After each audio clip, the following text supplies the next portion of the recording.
wanted to break down a little bit about what it means to maintain tension in your squat.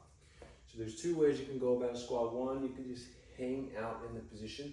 There's no tension, it's just kind of loose. If I just went all the way down to the bottom and you just hung out here, there's no tension. I'm mainly, you're using muscle, but you're also just kind of hanging out on some of the passive structures, okay? The second way you can go about it is by using tension, and a little abstract, but the idea is that you're trying to feel like the muscles in the front of the hip are the ones that are bringing you down into the squat.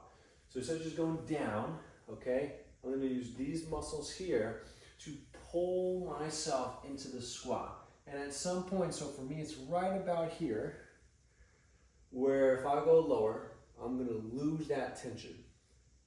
So if I'm pulling, I'm right here, I can maybe fight a little bit deeper, but if I want to go past that, I have to let that tension go to get there. And what that signifies is that once you pass that point, you're going from the range of, you're going past what you have active control over. So to show you that, right, this is about how far I can get. I'm a little bit past parallel. I can actively bring myself to roughly that range of motion. So I'm seeing that my active control, and sure, I can go past that passively, but I don't have the control there. So I see that and I feel that in my squat. Those things carry over. What that signifies for us is that once you start getting into that range that you don't control anymore, you start to compensate. You're not strong there.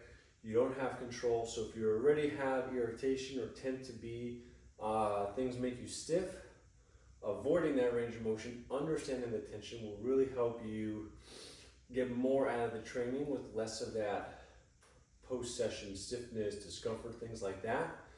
And the way you think about it is when I'm training, I'm doing my exercises from a strength perspective, the air squats, the lunges, the step ups, the squats, we can use this principle.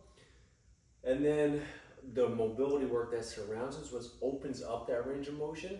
And then as we're training and I'm working on my hip mobility and all of a sudden, maybe you stopped here, but now you can pull down to here. Now you're starting to express that range of motion better. That's going to carry over to the performance. That's going to make you stronger and all those good things. So hopefully this breakdown here, we're definitely going to use it a whole bunch on that one day that talks about tension in the front of the hips. That's why I created this video, to give you some perspective on that.